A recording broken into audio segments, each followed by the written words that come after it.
Alam ko napakabigat, napakabigat sa dibdib.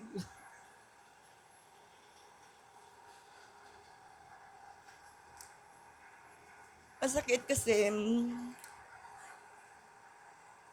ang usapan talaga namin ngayong December uuwi sila para mag-ano kami, mag-ano ng Pasko sa bahay dahil nga kay June. Pero sabi niya, "Sino mag-aalaga sa akin?" Sabi niya. Sabi ko, "Ako ang mag-aalaga, ma, sa'yo." Pero nung una, kasi siyempre medyo ano na yung kanyang isip, saan ako tutuloy, wala akong bahay sa Pilipinas. Totoo yun na nag-usap kami. Ah, sabi ko, "Ma, hindi problema ang bahay kasi yung mga anak mo, may mga bahay. Sabi ko, tanggap ka namin lahat. Kahit saan naman pwedeng tumuloy." Tapos sabi ko yung, pero ang daya ni mama eh. Ang ginawa niya, pinauna niya ako ditong umuwi. Sabi, umuwi ka na muna kasi si June. At isa pa, sabi, ihanda mo yung aking oxygen. Oxygen tank daw kasi kailangan niya. Pero dati talaga tinatanong niya, makaya ko pa kaya na makauwi? Sabi niya ganun. Sabi ko, kayang-kaya mo yan, ma. Kayang-kaya yan. Ayun, hindi ko akalain na pagdating ko dito, na ospital na pala siya. At yun na hanggang sa ano. So parang ano, hindi ko na, ayaw na niya magpaalaga din siguro sa akin. Kaya lang sa magkakapatid kasi na sa babae,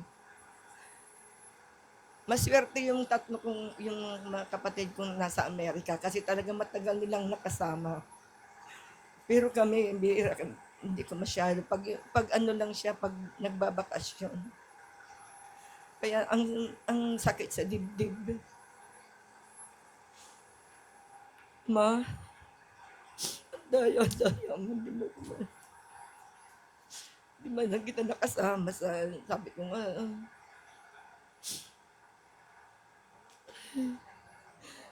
maraming salamat sa pag-aruga niyo sa amin, sa magandang pagpapalaki niyo sa amin. Alam ko napaka-disciplinarian mo. Hindi sa kanya pwede yung, nung naalala ko, hindi sa kanya pwede yung aarte-arte ka na pag aayaw-ayaw mong kumain o kaya ayaw mo ng ulam. Pag umayaw ka, bala ka, talagang kakainin talaga niya. Ganun siya. Kaya takot kami sa kanya eh.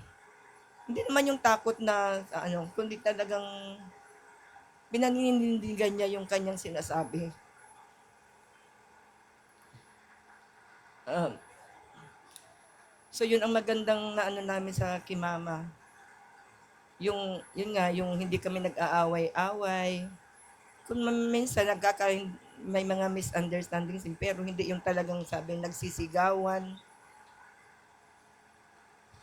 Pero ang masasabi ko wag po kayong mag-alala sa kay John. Pinangako ko naman talaga na ako ang mag-aalaga kay John.